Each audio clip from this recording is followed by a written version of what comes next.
Guys, welcome to the I Love CVille Show. My name is Jerry Miller. It's great to connect with you through the I Love CVille network. Monica Johnson in the house. We're going to spotlight her inspiring journey today on the program. We'll spend 60 minutes with Monica. Your perspective, your thoughts, your comments, welcome on today's program. Put them in the comment section on any of the Facebook pages you are watching, and I will relay them to Monica Johnson. Give it a like, give it a share as well. Before we welcome Monica to the show, and we will in T-minus 40 seconds, let's thank some of the people that make the program possible. We are an advertising agency here at VMV Brands. We represent a lot of clients in this community and across the Commonwealth. Two of our favorite interstate pest and service companies, and Dr. Scott Wagner of Scott Wagner Chiropractic and Sports Medicine. First, Intrastate.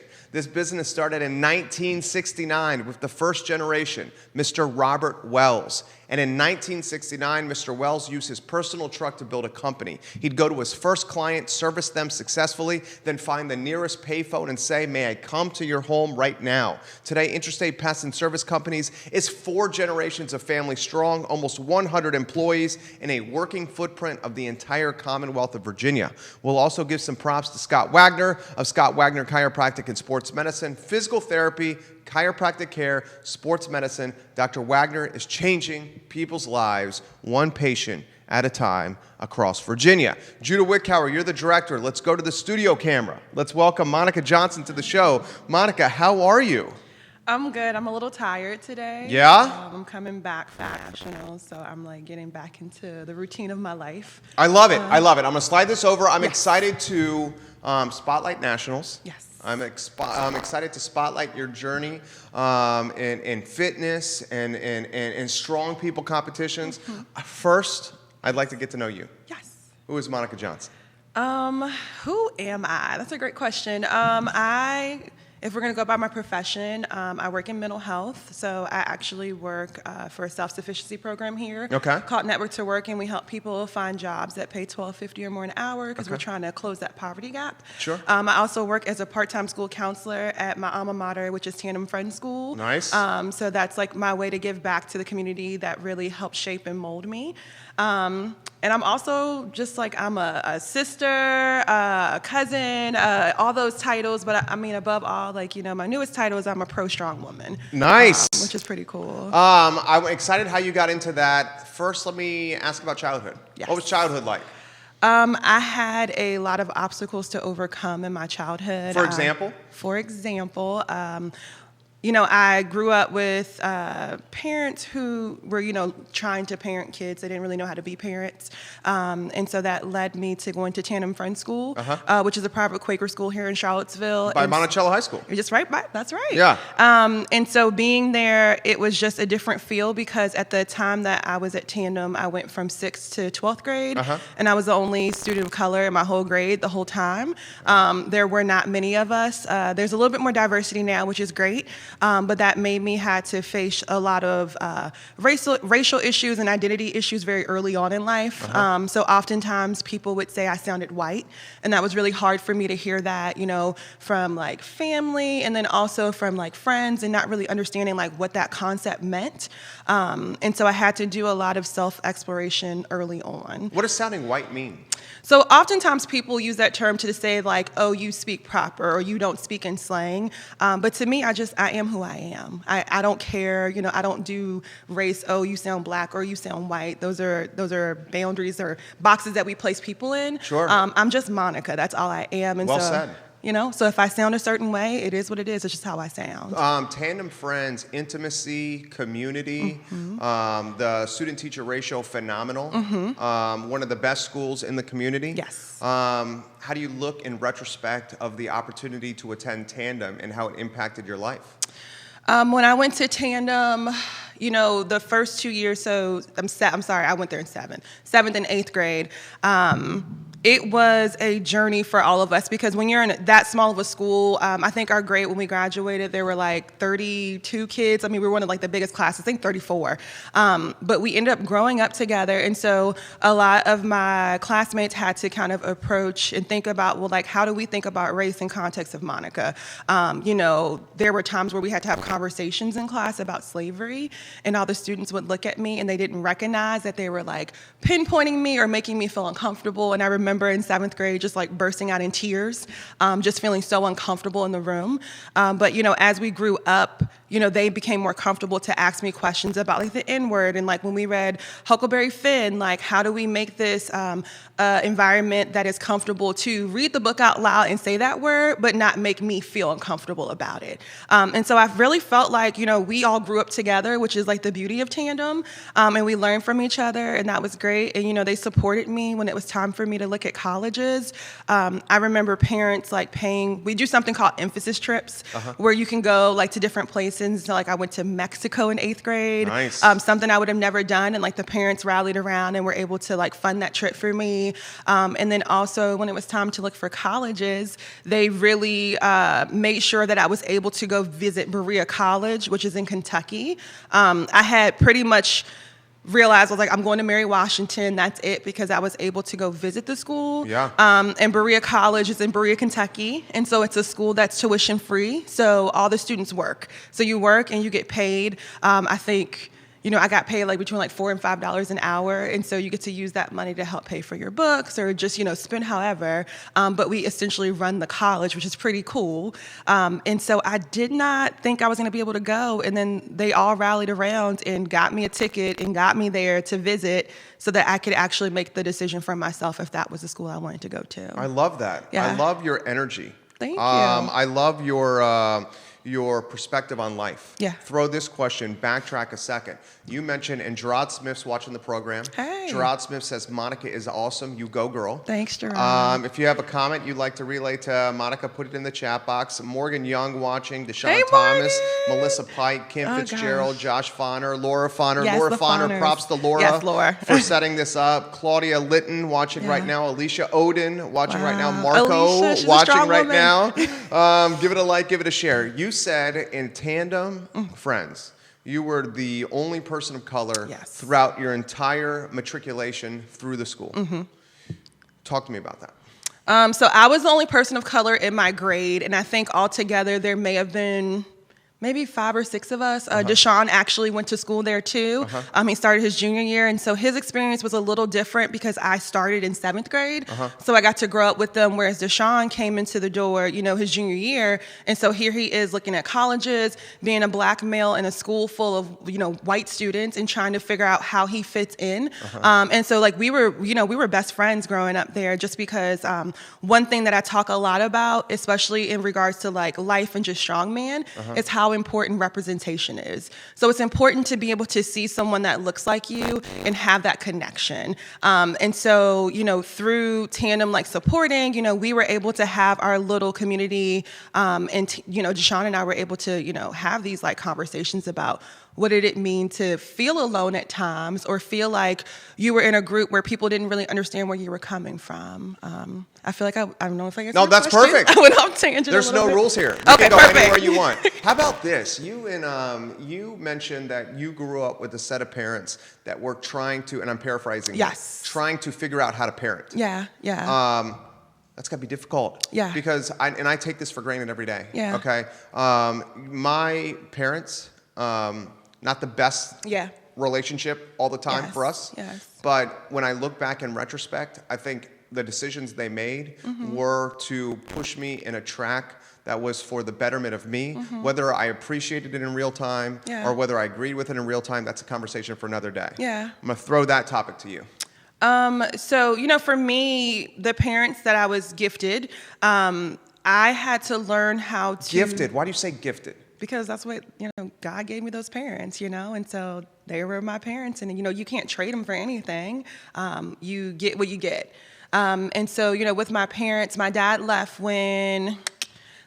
probably when I, 7th or 8th grade, my dad left out of the picture, and that was really hard for me because I was very close to my father. And so we still are, figuring out what that relationship looks like for me, especially at 33 now. But, it taught me how to overcome obstacles, and a big part of just life and strongman is the mental fortitude part. And so I feel like the struggles that I went through with my parents taught me how to overcome obstacles and how to have like a really good mental game when I need it. And so like, even when I'm thinking about school or I'm thinking about work or I'm thinking about like strongman, like I have learned how to create boundaries for myself and be okay with being selfish. So like oftentimes the word selfish we use in a negative way, and we say, oh, if you're selfish, like you're not taking the greater good into account. But sometimes it's okay to be selfish and have those boundaries and How say, so? Well, I mean, and say like, for instance, for me, strongman is a big part of my life. And so I have to have boundaries and say, I am going to the gym for these like 2 to 3 hours to do my workout because that's really important to me. And that helps to keep me essentially together because that's like a big part of my identity now. And so I have to be selfish and be able to put that at the forefront and put everything else to the side. Basically, you have to, and I struggle with this. Yes. I learn from people all the time through this program. You have to be able to say no to people. Oh, yeah. And put yourself ahead. Yes. Your mental health, your well-being, Yes. Your spirituality, your Yes. quality of life. That's difficult. It's very difficult. Because a lot of people feel like, and I struggle with this, that's saying yes to everything because you have to you have the sense of like, I want to appease everyone. Yes. Throw that to you. So, growing up, I was a people pleaser. Like I wanted everybody to like me and love me. And now I'm like realizing it's still a struggle. Everybody's not going to like you and it's okay. Once you figure that out, that's like serious self-awareness. I mean, I think, with my background in mental health, the friends and support system I have, I feel like probably over like the last 5 years, I figured that out. Like, people are going to be in your corner and some people aren't. There's like a post going around on Instagram in the strongman community about how oftentimes, the people that you think are rooting for you really aren't. They're like preying on your downfall. And that's just like the nature of the beast in life. And so, you just have That's so true. No, it is. It is. And so you kind of have to be able to put those blinders on and just say, this is who I am as a person, and it doesn't matter what other people think. Like you have to, I always used to hear people say like you have to love yourself before anybody else can love you. And I'd be like, that's like so stupid. But it's so true. Like if you don't love yourself, how can anybody else love you? And how would you know what boundaries to put in place, You embody self-awareness. Yes. How did you get to that point? Because I struggle with that. You know what? I would say this fitness journey really helped with that. Yeah. Growing up, I was overweight. I played sports. So I played field hockey, lacrosse, and basketball. And then my last year of college, I decided to do track and field, like shot put and stuff. And so, my mom, she got really sick probably like 5 or 6 years ago. I think it was 2013, and it was like a wake-up call for me that, I needed to take my health seriously. And one thing that we talk often in the Black community about is like how people don't take mental health seriously at times, as well as like our overall health and, relying on medications and different things. And I just knew that I wanted better for my future. Like when I think about having kids or just like my overall health, like the one joke I always say is I want to live to be 100 riding around on a scooter. That's like one of my dreams in life. I think when we're at that point, it's going to be like 110. Or like 115 yes. with the innovations of modern medicine. Yes. Relationship with mom, how do you characterize it? Relationship with mom it's a tumultuous relationship, but I still love my mom. My mom has a lot of health issues, and so it's been a switch from me being like the daughter to me being more of the caretaker now. And so that was a transition, especially with like my job and strongman. So that was rough, but I feel like we're slowly finding our groove with that. My mom's still really young. She's only like 55. And wow. So for her to have like a lot of health issues is a little scary. And and for you to be a caretaker? Yeah. I mean, what's the saying? The saying is like, once a man, twice a child. And it's like, I'm dealing with this some with my dad. Yeah. It's like such an awakening. Oh, yeah. And it makes you like appreciate life even more. Yes. Because we realize how fragile. Yeah. It is? It is very fragile. How about, and we're going to get to strongman, yeah. because that is obviously a very important aspect of your life. Yes. Dotting the I's and crossing the T's, getting to this point, the rekindling perhaps with dad. Is that happening? It's not really happening. I'm going to admit that. I'm still, so we text now every once in a while. My dad knows like a little bit about my strongman stuff. His family is actually in Delaware, and my coach is in PA. So oftentimes when I go see her, I stop and see my grandma, who is 89, and still out here kicking it. And so I go visit them, and so I'm still trying to figure out like what I want that relationship to look like. There's talks about my dad moving back to Delaware. He's currently in Michigan, and so that's like one thing, you know, that I've been working on is like, what do I want my relationship with my parents to look like as I get older? And I think that that's like really important for people who have had, you know, obstacles to overcome with their parents to think about like, what do you want that relationship to look like?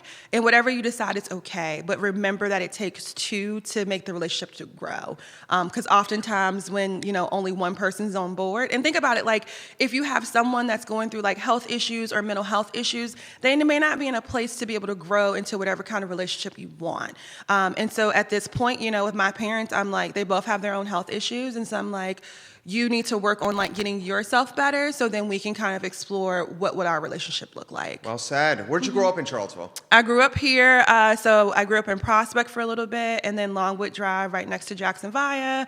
And then my mom lived over, oh God, I can blank it, over behind Best Buy for a while. And now I live in Belmont. I love this journey. How does Prospect respond to Monica going to Tandem Friends? You know what? So when I went to Tandem, we were living on Longwood at that point. Okay. So I was at Prospect probably till maybe first grade, and then we moved, and then I was over on Longwood. And so, you know, there are two very different communities. Yeah. And so I have like clients who are in Prospect, but like I am not, you know, in Prospect, I guess you could say. So you're able, through your perspective personally, to relate to so many different aspects of your clients. Talk to me about that. I think, you know, because isn't that, and I don't want to assume, No, that's no, why no. I'm asking the question. Yeah. I would think that anyone that is in the mental health field is got to be able to tap into internal experiences to be able to adapt and relate to the conversation that's having from a client standpoint. Yeah. And so, you know, before I was back home in Charlottesville, it was very different because when you're in school, they're telling you, okay, like there is this boundary. Like I worked in the women's prison for 3 years, and so there are immense boundaries in the women's prison. So you can't like obviously give out your information. You can't really like give identifying information about yourself or relate on this one-on-one level at times with the prisoners, and I hate saying prisoners because I'm always telling people all the time, these are people's mothers and daughters, like they are humans just like us. And so when it comes to like thinking about mental health, you know, oftentimes I still have run into clients. Like I had one lady who was with me for 3 years, and she didn't want me. She was ageist. Like she was like, you're too young to know what you're doing. And I oftentimes get that because I look significantly younger than I am. Oh my gosh, you do not look 33. Yeah, you said 33? Yeah. I'm You look like you're 33. 23. Yeah. I seriously was going to say that. Yeah, I get that all the time. And so oftentimes that can be a barrier. But, you know, I always trudge on because I'm like, actions speak louder than words. Like once you recognize that I'm going to be here for you, and that I can relate on some level, that really opens up the door. And common ground. Yeah, no, for real, it's a common ground. And so I worked at Region 10 for 3 years, and so being in like community-based mental health was like a game changer because I'm in my community where like I'm taking people to the grocery store and I'm running into people who know me, and I'm like, oh, like hey, like I'm like hanging out with like my client, and my client's seeing, okay, like she knows people, okay, she's from here. Like legitimizes you or adds credibility to you when someone is maybe like looking the book by its cover, she's too young to help. And then you're out and about and people are treating with you tremendous respect. Yeah. So I think that like works to my advantage. And then like even now, like when I think about like people I've run into, or like I did a podcast called the Chocolate Bar Podcast, and just being able to like talk about my journey and my experience, I feel like that helps people connect to me. So I have people who write me and say, hey, Monica, like I was inspired about like your talk about like how you got to Strong Women, and like actually I did a talk at Tandem before I became a part-time school counselor, just about my experience to Strongman, and I had students coming up saying, hey, I had a similar relationship with my mom, or I had this, and so it allows that connection to open the door so people can really talk to you. I'm going to relay some perspective from the viewers. Monique Banks. Hey, Momo. Monica is my hero and is always so positive. Joanne McDonald. Yes, girl. Yes, girl. Joanne, I better see you this weekend in PA. I'm coming for Strong Fest. Becky, she's watching in Pennsylvania? Yeah, she's in PA. Becky Allen, get it, girl. Get it, Hey, girl. Becky. Jennifer Collins Matton, proud of you, wow. friend. Thank you. Great girl, inside and out. Relay thoughts and perspective on any of the streams, and I will pass it to Monica. You might have to help me with this name. Amelia Spina Adams? Yes. Is that right? We got that right, Em, I think. Yeah. Crushing it right now, Yeah, Monica. she competed too in strongman. You're She's crushing amazing. it. Give it a like, give it a share. I'm seeing 6 different states watching the program That's right now. Strongman. Strongman. Okay, so obviously a huge influence and impact on your life. Yeah, for sure. Layman's naive perspective. Yes. Okay, the layman's naive perspective, something I see on ESPN. Yes. Okay, pushing the cars. Yep. Pushing the big tires. Yep. Lifting the huge barrels. Mm-hmm. You know, whatever it may be. Yeah. Educate me. So strongman is a sport. So oftentimes people confuse strongman with like Olympic weightlifting, bodybuilding, or a static sport that's called powerlifting. And so strongman is more about blending like the components of like static strength, but also having to have this endurance to maybe carry something a certain amount of feet in a certain amount of time, or do a certain amount of reps in a minute. So like either you're carrying something or going the distance of like 50 to 60 feet, or you are doing something as many reps in a minute, or it could be a max. And so really what it is just that, like we're just lifting crazy items. So you'll see people lifting like what we call Atlas stones that, you know, are made of concrete or steel. You'll see variations of deadlifts where it's not just like a regular bar. It could be an axle bar, which is 2 inches thick. It could be a frame deadlift where it's like actually like a frame around you that you're carrying. And so that's what I enjoy about it, is the creativity that's come with it. So it's not just something as simple, and not to like doubt my like powerlifters, because you guys are strong AF, but I enjoy that it's You can not say just as fuck. Oh, strong There are as fuck. no rules here. I drop the F-bomb all the time. Okay. You can say fuck. Fuck. But yeah, so, you know, it's more than just like static strength, which like there are some powerlifters out there that are freaking amazing. Yeah. They're so strong. But yeah, so that's what I enjoy about it, is that I get to lift, like I get to have like the powerlifting still in my program, but then I get to add this like endurance aspect to it with these like crazy items. And that's what I really enjoy. You got into strongman because? So what's interesting is I was not looking for strongman. Strongman found me. Like I said, I started doing lifting probably about 5 or 6 years ago when my mom got hospitalized. And that was like the wake up call for me that like I needed to do something. Cause at that point I weighed like 330 pounds and I was like, I'm good. I didn't look my weight. And so I actually started with my trainer, Michelle Kuhlman. I hope I pronounced that right, Michelle. She's in Cali now, but we worked together for about 2 years, and I actually lost 100 pounds. Get out. And she just like literally, she realized that my legs were really strong. And so we started squatting, and I was like, oh, this is like fun. Like I really enjoy this. And then when she left, she kind of, pushed me into like my little, it was called Pride Fitness at the time, but we would do all these classes, like we would do HIIT and Tabata, and we meet in the park. And so actually Laura's brother Curtis like ran that, and so that's where I met the Fawners. And I remember Josh always saying like, Monica, you're so strong, because when we did our group workouts, I was like hanging with Josh, and Josh is like super strong. Word on the street is Josh is a beast. He is a beast. Right? He really is a beast. Yeah, like a brick shithouse. No, he is. To Yeah. be that, and like he's a lightweight strongman, but he is so strong. And so Josh used to always say like, Monica, you're so strong. And so at that point, when we like decided to kind of move on from that, Josh went to Primal Strength and I went to the gym, which is like more of like a powerlifting gym here in this community. And Josh had kept saying, like, maybe, like, you should give Primal a try. And I'm like, at that point, I didn't know what strongman was. I was just like, I know powerlifting. I can do powerlifting. That'd be great. And so we actually signed up for our first strongman comp here in town at Primal Strength, which is ran by Tank. Hi, Tank.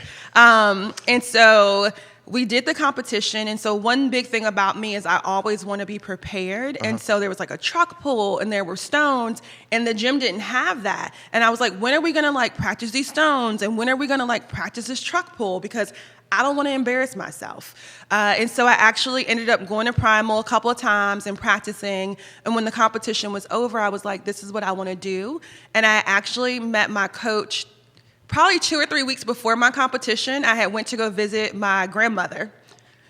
and hit up her gym. It's called the Power Plant Gym in PA. And so I had hit her up and I said, hey, like, do you have Atlas stones? And she's like, yeah. And I remember her saying, like, who is this on the phone? Like, who would know to like specifically ask for that? So I went to her gym and they saw me and they're like, oh God, like this girl's strong. And so I remember one of her friends, Merlin, was like, which Merlin's African-American as well. And so she's from the islands. And so Merlin, representation matters. So Merlin was like, hey, you should come tomorrow for Katie's Ladies and like train with us. And I was like, hell yeah, like I'll come train with like a group of strong ass women. And so I trained with them and like Katie kept in contact with me and she's like, I don't think you should be doing novice, which is like when you're brand new to the sport, you do novice. She's like, I really think you should be doing open. And I'm like, no. Open's the top. Open, so strongman's like by weight classes. So when after you do like novice, if you win or if you do it like 3 times, you shift to open. Okay. Where like you're doing like the open weights. You're hanging with the big girls basically. Okay. And so she's like, you should be doing that. And I'm like, no, like let me have this. Like let me do my novice. So I ended up winning. And so when I knew that I was switching over from powerlifting to strongman, I immediately texted Katie and I said, Katie, will you be my coach? And with no hesitation, she was like, absolutely, like I'll be your coach. And Baller. So Katie's been with me for 2.5 years, and we've been doing it, which is great. So take a step back here. So when you lost 100 pounds. Oh God. That's what I want to get into. Yeah. What did it make you feel like? How did it motivate you? How did it take you to the next level? First, what did it make you feel like? It made me feel good because when you work out and you get to see the results, yes. Yeah. It is like a different feeling. But let me say this, because I'm super body positive. I weigh over 300 pounds again. I have no problem saying that. I see all these girls out here who are like, oh no, like, I don't want to gain the weight back. I don't want to do that. But I've had to learn. It taught me to learn to love my body at every phase. So although I'm over 300 pounds, my body can do so much more than it ever could have done. How so?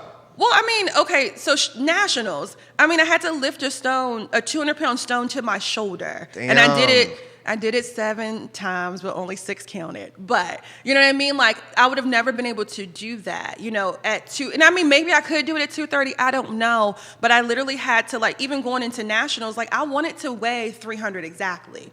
That didn't happen because I just had a lot of stuff. Actually, my little sister, River, she died. She passed away unexpectedly a week before nationals. Damn. And so we didn't even know if I was going to go. So wait, when was nationals? So nationals was just this past weekend. So nationals was this past weekend. Which All right. was like the... So I'm looking at the calendar for this. So nationals was the 5th and the 6th. Yeah, my sister died the day before my birthday, which is the 27th. Mm-hmm. Okay, so we will table that for now. Yeah. I want to throw the sense of accomplishment and self-worth and confidence and positiveness that you gain from losing 100. Yeah. From taking your body to another level. And from seeing the results from the effort you're putting into. I'm going to try to answer this because I feel like my mind went a little everywhere. I really, like I said, I had to learn to love my body at every point. And so a big part of strongman is like fueling your body. So I can't sit out here and say I'm only going to eat 1,200 calories. I probably eat like, I know I eat over 2,000. I have this, Shannon is my nutritionist. And so like we're going to get back on the grind and like lean me out some. But you have to fuel. So like I eat 3 meals and 2 snacks every day. Actually, no, I eat 3 meals and 3 snacks every day. And so constantly like at work, they'll see me and I'm like, hey, I gotta get my meal in. I have to eat at this time. I have to do this. And so for me, I'm like, it's okay for me to be this big because I'm healthy. Like my doctor, I love her, Rachel, she wants me to lose weight, which I am. But because, her biggest concern is like my knees. She's like, I want your knees to be good. I want your hips to be good. And I'm with her. But I love myself. Like, I just love what I can do. Whether I'm 230 pounds, I was kicking butt. I was doing the Charlottesville 10-miler. I had never ran in my life before. I did the 4-miler and the 10-miler. And then all the way to like now I'm a pro strong woman. Like, so it's like the 2 ends of the spectrum. You're a badass. Thank you. Have you heard that before? A little bit. You're a badass. Talk to us about, so I'll throw this. Okay. And this is tied to a family member. Yeah. Not going to say who. Social media, Instagram, Snapchat filters, Facebook, keeping up with the Joneses on social media. It's creating this like negative body image stigma where everybody is seeing photos on this. Yes. And these photos are, lack of better phrase, bullshit. Yes. They're filtered. They're not real life. So because of that, especially with folks younger than us, it's creating negative body image issues. It is.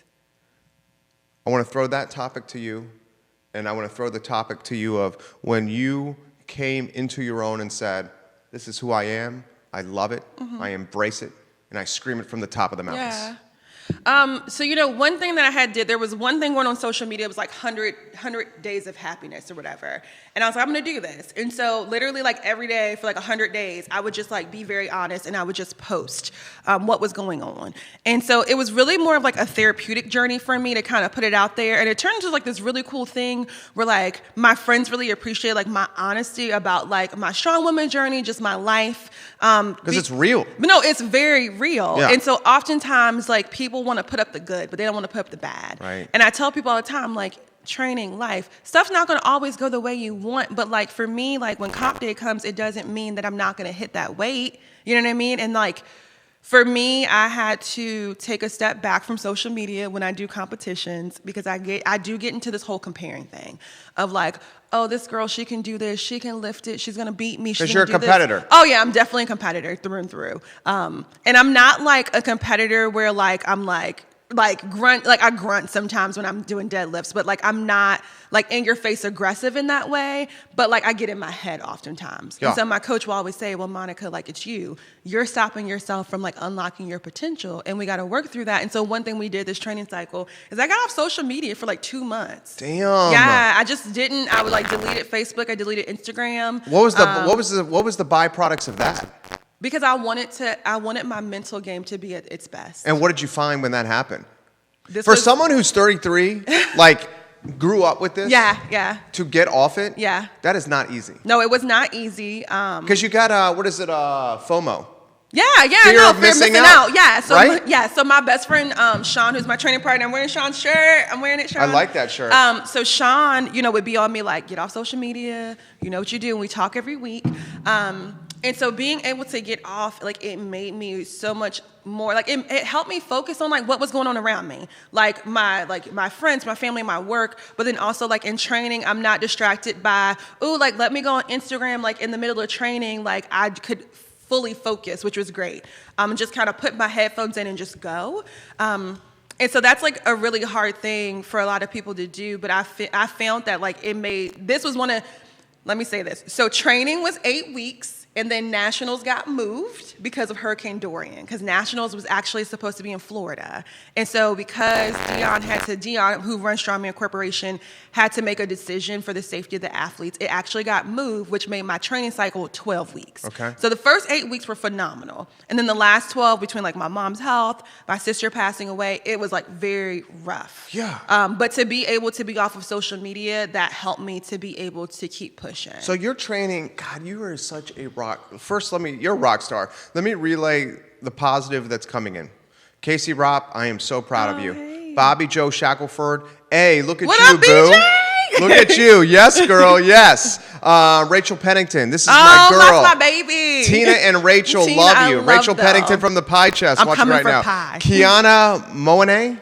Yes. Go girl, go girl. Joanne McDonald, please jump up and down and give this girl a hug because I love her. Shanice Harrison, you are kicking some ass. That's my best friend, Sean Harris. Super proud of you, Shanice Harrison is saying right now. Your page is blowing up right now. Give the show a like and a share on any of the streams you're watching. Welcome Aaron King, Lauren Thompson, Keith Smith just shared it, Sam Dale, Roger Voyansale.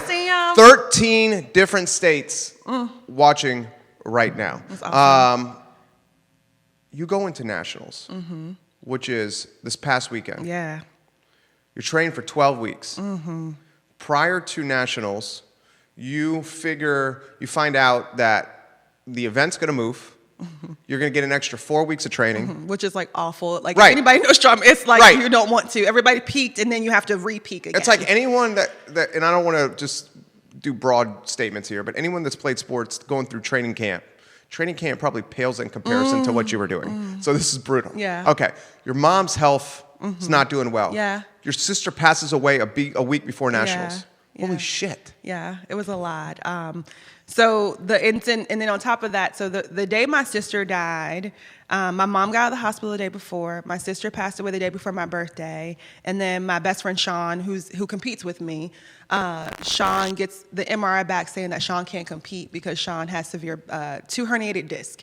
And so at that point, Dion, who runs Strongman, had gave everybody the option that if you didn't want to compete, you could actually move your national bids to the following year. And so Sean and Kayana, who's Sean's partner, we were trying to decide if we were going to go. And Kayana was like, we all have a lot going on. Maybe we should move it. And I remember Sean just saying like, Monica, I'm gonna do whatever you want to do, but like you work too hard for this. And like the whole training cycle, we kept saying like, this is the year I can get my pro card. Like I've worked hard, like I'm really strong, and this is the year. And Sean was like on board, and Sean was like, let's do it. And so honestly, shout out to Sean and Kayana. I tell them this all the time. If they had not gone with me, I would not have gone. I would have stayed here because it's a lot to go through all of that and then travel by yourself. Yeah. And Kayana and Sean were like, I'm not leaving you behind. We're going to go with you. And so they made the journey with me. And for Sean is an intense competitor. Sean has always motivated me and told me that like, hey, like you're stronger than me. I think we're like the same, but, and so just to have their love and support over these like past 2.5 years, especially with Sean not being able to compete, like that is like the highest level of love in strongman. And my coach wasn't able to make it with it moving. And like, she really wanted to be there because she's like, this is the year for you to get your pro card. And my family was super supportive. My Aunt Kay, my brothers, like they were all like, your sister would have wanted you to go. Like she absolutely loved the fact that you do the sport and that you're so positive and you're so much about female empowerment, and River wouldn't have wanted you to not go. River's your sister? River's my sister. She was 23 and she passed away unexpectedly. And so it was just a lot to take in. And think about it, like I have never felt a grief like I feel for my sister. It literally feels like a piece of me is missing every day. And so going in, Sean and Kayana could see, okay, like we getting off the plane and now Monica's super quiet and she's like in her head because I'm missing my sister. I could not sleep, and then trying to eat. Like I remember the day we flew into Chicago, and my friend Lindsay Aceto met us, who's a fellow strong women competitor. And, Lindsay drops this bomb on us that this lady named Hannah, I love you. Hannah's a middleweight, and Hannah's now moving up to heavyweight. And I'm like, no, like Hannah's gonna come out here and like murder me. And like Sean could like see it on my face. And that's like that whole like getting in your head, like feeling like you're not good enough, when at the end of the day, like my coach had known from day one that I'm good enough to do this, but I have to believe it. And so they're sitting there with me at the table and they're like, eat. We're gonna sit here until you get done eating. You need to eat, you need to hydrate. And like they just kept pushing me on. I didn't sleep well. So going into day one, I actually was probably functioning at 70% because I did not sleep. I zeroed the first event, got 0 points, started from the bottom. And so you do 3 events the first day. And so the first event was it was supposed to be a 200-pound log, but they actually upped the weight to about 213, 215, because there's still debates on how much the log actually weighed. They said 210 altogether, but either way, my upper body strength is not where it needs to be. So I was prepared for 200, but over that and just feeling the way I felt, I could not get a rep. And so going into the second event, it was a medley where you carry a 220-pound block down 60 feet, put it down, and then carry farmer's handles, which each weigh 220 pounds. Jesus. Another 60 feet. I have never dropped anything in my life. I've never dropped a farmer's. I dropped it, but I still got second place. Then the third event was deadlifts. Deadlifts are my jam. And so oftentimes I feel like I'm kind of like the underdog in strongman. So before this, I had went to nationals last year and got 5th place. I went to the Arnold in March and I finished 4th.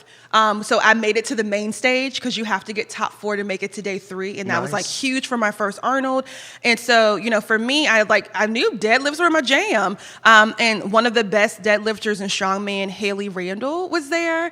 and she beat me by 1. And she literally looked at me and was like, girl, like, we need to test your 1 rep max because, like, you gave me a run for my money. And it wasn't just a normal deadlift. It was a 2-inch bar, so it's thick. You have to wear straps. And you're elevated 3 inches. So it's a deadlift. It's a deficit deadlift. And so I got second place on that. And then moving into day 2, they actually changed a whole event. So Rogue sponsored strongman comps, and they sent the wrong bars for this thing called a yoke.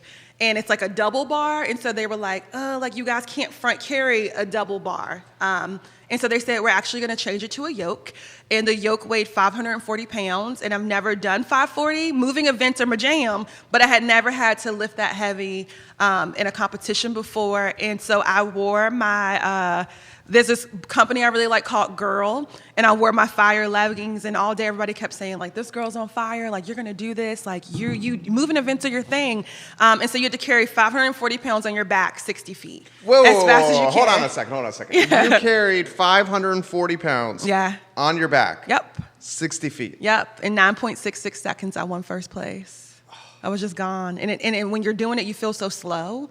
And they were just like, you were gone. Like, you were just gone. You were like the girl on fire. Where does that stack up in some of the things you've done in your life? Oh, gosh. That's up there. I mean, to go to nationals and just even get first event in an event, like, that is first place in an event, like, that makes you feel so good. You know what I mean? Like, and when I got done, I just felt like I was moving slow. And Sean's like, no, like, you were gone. Like, you did it. And then, the last event was the stone to shoulder for 200. And going in, I had worked my way back up. So the last event, I was tied for second place. I was tied, so I knew as long as I didn't mess it up, top 3 get their pro cards. As long as I don't mess it up, I'll get my pro card. And so Emily, who I absolutely love, she ended up in 3rd place, but Emily went before me, and she got 5. So going in, I knew I just needed 6. And did you know you could do that? Oh, yeah. Like, so, and it was interesting because in training, I think I had only done 5 in a minute. And so I was like, okay, like, comp adrenaline, I'm feeling a little better. Like, I can get 6. I know I can get 6. And I ended up getting 7, but, like, one of them didn't count because you have to really hold it in place for them to give the down command.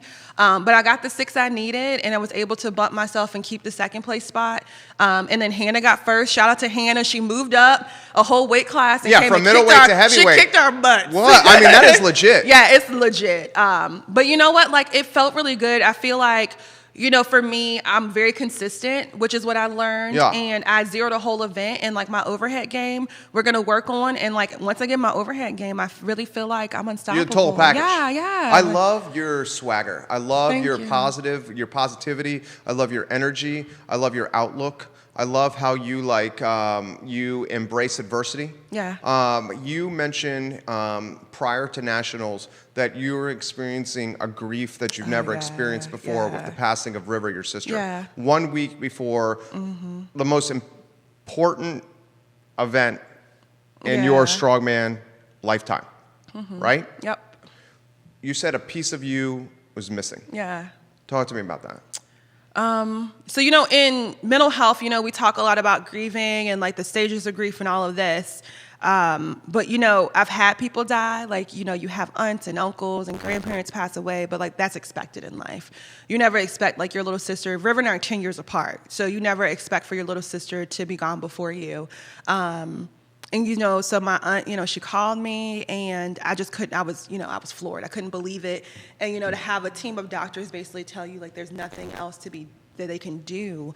And so, I text my aunt every day, after River passed, and I knew I was going to nationals, I text her every day. I text my brothers too, and, she just reminded me of, like, how loved I am, how much River, like, loved me. And still loves me, and she's like, River's gonna be there with you on the floor. Like, she's gonna be there. And, like, lo and behold, after we knew I got my pro card after the last event, I went outside and I was talking to one of my best friends who's in Saudi Arabia. And she's like, I'm calling you to check in. And it just starts pouring down rain. Stop. And my sister, she absolutely loves, like, water. She's a water child through and through. And I was like, that was River, like, with me, like, saying, like, hey, I'm here. Like, I'm super proud of you. I saw you do it. And it's just, it's just something, like, people say, like, use it as your fuel, and I've never been that type of person. Like, everybody's like, lift angry, like, use your sadness and all of that. And I knew that I could make it because the day before River passed, I still had to train. Like, I still had to go to the gym. And I'm, like, in the gym, like, sobbing, like, deadlifting, snot in my face, like, just sobbing because I knew that my sister may not be with me anymore. And then the day after she died, I still had to go to the gym. You know what I'm saying?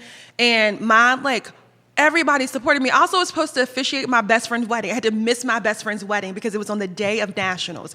And Colleen never once said, no, you have to be here. She said, nope, you're going. We'll find another officiant. Like, we fully support you. We love you. And we know you can do this. And like, that is like, it takes a village to do this. It really does. It's not just me. It's my coach. It's my family. It's my friends. Like, everybody supports me when I say like, hey, I can't go out to eat right now because I have to like eat this. Like, they support me in that. And that's what makes it even more better. Like, and it's slowly sinking in that I'm a pro strong woman. Like, it was hitting me when I was driving here, like, yo, like, we did this. Like, I started crying in the car because I was like, we did it. Like, it's just crazy. It's crazy. Well, what happened when it started raining Oh my gosh. at nationals? I mean, was you had just- to it be was- like flooded with emotion. No, yeah. Like, I was talking to my best friend. We got off the phone, and it just like starts pouring. And I was outside with this other strong woman competitor, Daphne. And I'm like, oh my God, Daphne, it's raining. And I'm like, my sister, I told her my sister died a week before. And I actually had to get on my social media to tell everybody, like, if you're going to give me condolences, either do it before or after, but don't do it during. Because like, I literally had to be able to shut off that piece of me, like, that wanted to grieve, because if you sit in that too long, you're not going to be able to do what you came to do. And Damn, that was good. Yeah, I had to be able to shut it off, which is so weird. And like, it goes back to that selfishness of like, oh, you feel so selfish, feeling like you have to cut it off. But, I can't change, like, and that's the hard thing about death. You can't change it. Death is finite. Like, that's it. And so I knew I can't bring my sister back, but what I can do is I can do well at this and get my pro card and make her proud. And so when it rained, I was just like crying. I was just like, oh my God, like, River's here. And I remember I texted my aunt and I was like, Auntie, like, it rained afterwards, like, River's here. And what'd she like, say? And she's like, I know. She's like, I told you she's going to be there with you. Like, and she felt, I think, at peace, like, knowing that like River was there with me. I'll relay some of the commentary coming. Your page is blowing up. Shanice Hairston, super proud of you. Ebony Walker Washington, Monica, you are amazing. I am so proud of you. Alexandria Lauren, boss, babe. Anna Golson, Hartzog, Monica, I love you. Joanne says this is such a great interview. We have Melena Matthews, I'm so very proud of you. Jawanda Anderson, I'm very proud of you, cuz. Deb Gilbert, Monica is pretty amazing. Deanna Lindy, I love watching you, Monica. Congratulations on your wedding. Melissa Pike, you are a boss. Michelle Campbell, go Monica, go. That's my cousin. Laura Fonner putting the heart emojis in the stream. I'm counting 11 states watching you. That's awesome. Right now. You a leader? Do you embrace being a leader? That's a good I'm gonna recap. Okay, And this is, I'm gonna throw it to you. Someone goes from Prospect neighborhood in Charlottesville, Virginia, to Tandem Friends, where they're the only person of color in their grade, from 7th grade through senior, goes to college, finds a strongman competition, drops 100 pounds, realizes self-awareness, has a positive energy that's contagious for anybody you come across, goes to nationals, gets their pro card, does it a week after her sister dies, when her mom is battling health issues, has training camp last 4 weeks longer than initially anticipated, and now you're a freaking pro? Okay, well, you put it like that. I just feel like in my life, I just want my life to speak the language of love. Like, I want people to know that, like, you can overcome these obstacles and you can come out on the other side and you can be positive. And so I think in some ways, like, I feel like I try to lead by example. Because I just want to be there for people, and I want people to just like love themselves and just be a positive light in this world that can be so dark at times. And so I want to be a leader for that. So I guess, yes, like I am a leader. And I feel like this whole growth with like strongman and just like life over, like, my life, I've had to learn to embrace that part of me. Cause like, it was really hard for me to take compliments for a while. Like people be like, oh, like Monica, you're so strong. You're so this, you're so that, you're so positive. And I'd be like, but like, there's someone out there that's stronger than me. You know what I mean? Like not being able to sit in the compliments. And so now I feel like I've grown to a space where I can do that more. How do you get to that space of being able to embrace compliments? Because that's hard for people. You have to recognize that like compliments are really just people seeing something you do that like touches their heart. Yes. And just saying to you like, hey, like I love that about you. Like kind of like, in a sense, it's like an in-person like or love or whatever, we do on social media. That's essentially what it is. And so for somebody to take the time out of their day to whether they post it or they say it, like that's huge. I have this sweet girl named Ellie. She has something called Einstein syndrome. And her mom wrote me and was like, hey, like Ellie saw you at the Arnold and you inspired her because she's a sweet girl of color. Like she's a little baby. And, hi, Ellie, you're not a baby. I think she's like 14 or 15. But like Ellie saw that and now Ellie's like doing strongman comps and she's doing Olympic weightlifting and like working on her technique. But her mom had told me like how important it was for her daughter to see like Sean and I out on the floor doing this. And like, that's why I always go back to like representation matters. Like we need to have women of various sizes, of various colors out there, like showing that like anybody can do this. Like it's not just for like an elite class of people. And oftentimes people come to me and say like, how can I get into this? Like, can I come to the gym with you? And I'm like, yeah, but then people don't want to come. And cause they're like, I can't do what you do. Okay, well, I'm like over 300 pounds. So if you're like 120 pounds, you're not going to be lifting right now starting off. You're not going to be lifting a 200-pound stone. But there are women out there that do that are like way lighter than me. And so you have to start where you can start and work your way. It's a journey. It's not a race. Dude, you're such a rock star. Hannah Jennings, hell yeah. Hi, Hannah. Anna, I am so proud of you, Monica. You're amazing. I definitely vote for you for president. Joanne says Monica for president. Give it a like and a share on any of the streams that you're watching this program on. Robert Gray, Tyler Barry, Ray Jordan, welcome to the program right now. You are 56 minutes into the program. It's felt like 5 minutes. You're crushing it. You are crushing it. This is an important topic that has been, you've done a great job of characterizing on the show. And it's about empowerment. It's about being okay with your body. It's about embracing who you are. Yeah. It's about being real with yourself. Yeah. And everyone struggles with this. I am like, straight up say it, like, look in the mirror, oftentimes don't even like what I see. Yeah. And I feel like so many people do. Yeah. And like we have to front, whether we do or we don't have to, but we front because of these damn things and social. Yep. We front. We do. I want to throw that to you and just the importance of being true to yourself and being okay with what you look like and how that's going to impact someone's life. I've just found that, when it comes to like us always focusing on the physical, like, oh, I need to look like this, I need to do that, it is detrimental to your mental health. Like I am a champion for mental health, especially with the field that I chose to be in. And like I said, we have enough to overcome in life to like, that we shouldn't be working against ourselves. Life is hard enough. Oh, it's so hard. It's so hard. And one thing, me and my coworker at Tandem, we had to do this, like we talked about anxiety and stress with the students.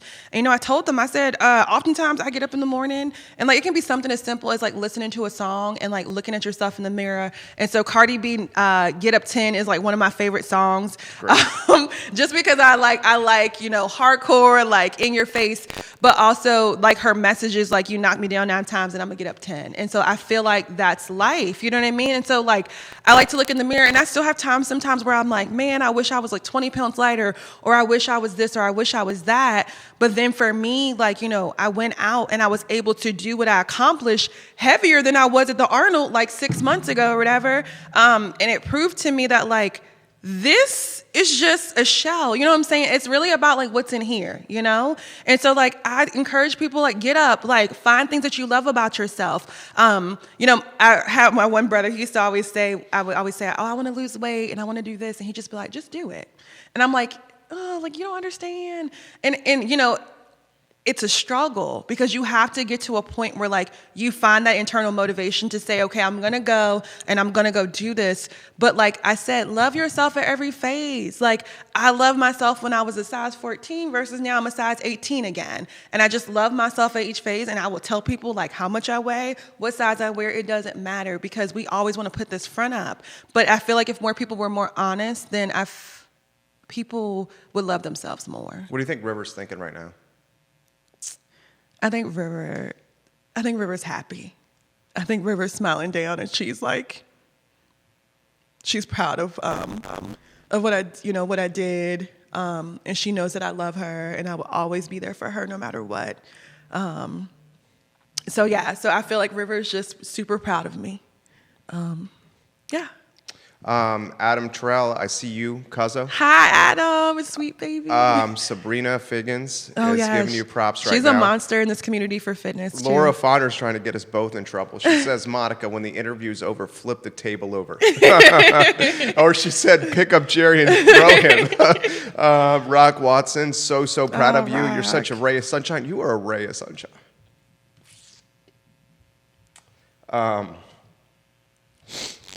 What it is about this show, you know,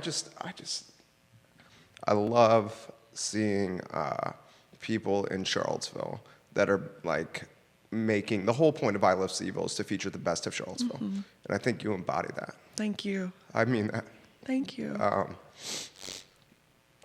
What is left for Monica to accomplish?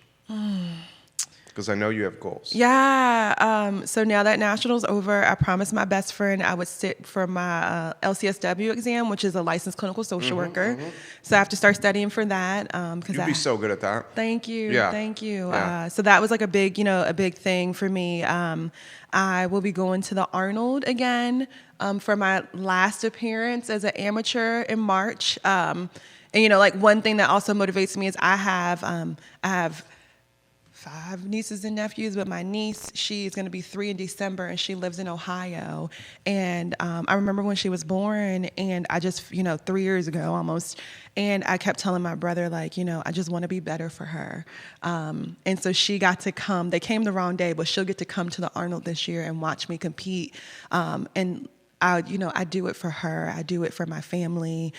So the Arnold's next. They haven't released the events, but we're going to do it. I'm on break also for the next month. I am a big proponent of I take time off to let my body rest and to kind of reset. The Arnold. And then after that, the sky's the limit. I don't know when my first official pro show will be. What's it mean to be a pro?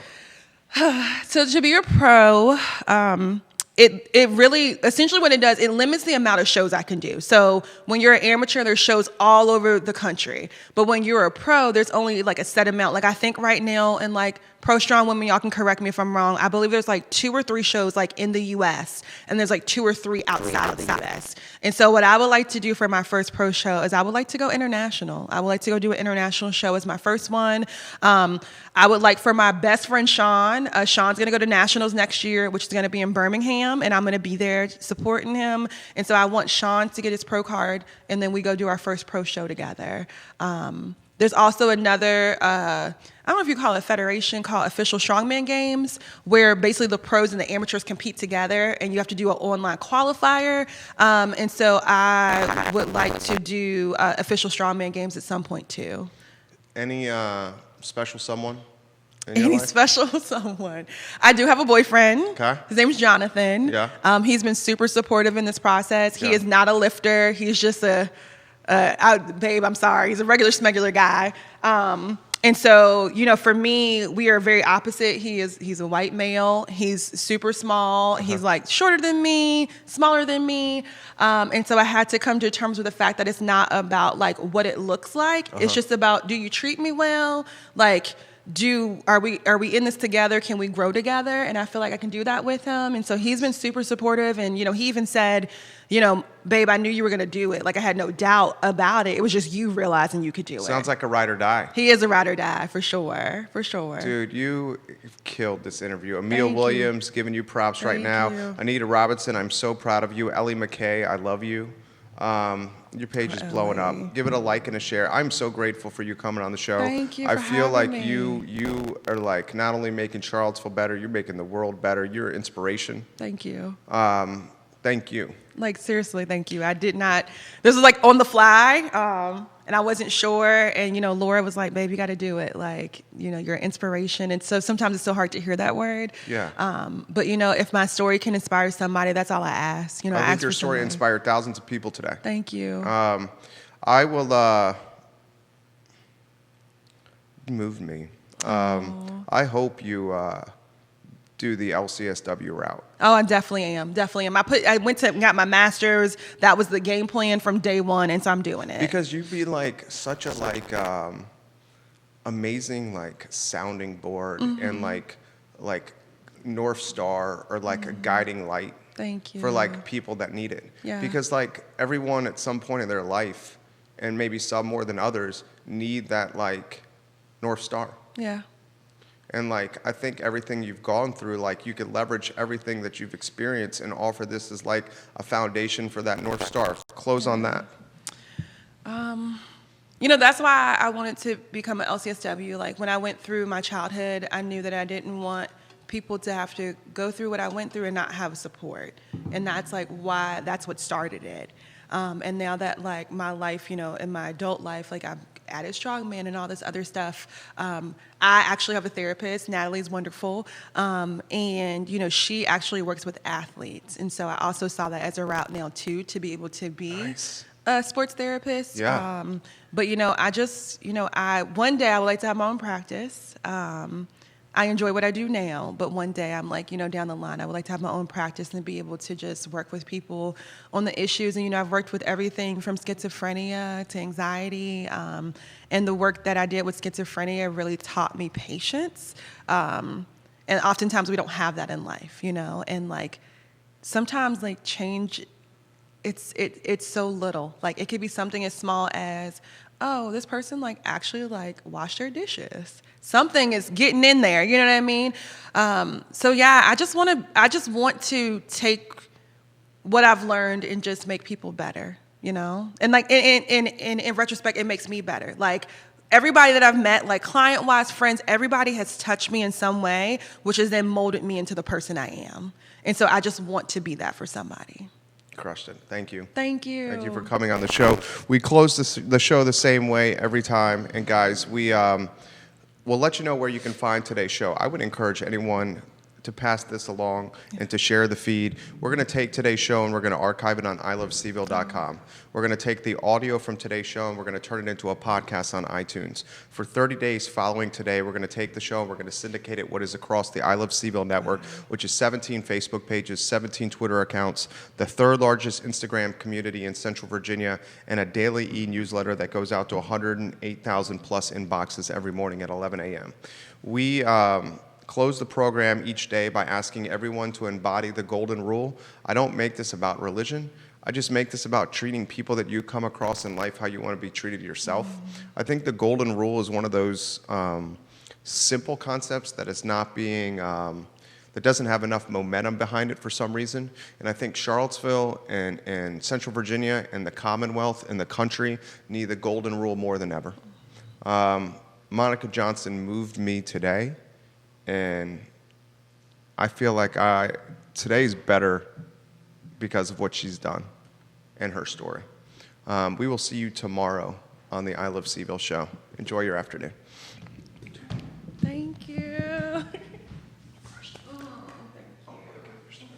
Thank you. I made you cry. Oh, gosh. So good. Thank you. Thank you for having me. You. Seriously. We got one more thing to do. We're going to take the picture and package it. Okay. This is what we call the hero photo. So when we push it for the next 30 days, this is the picture that you'll see.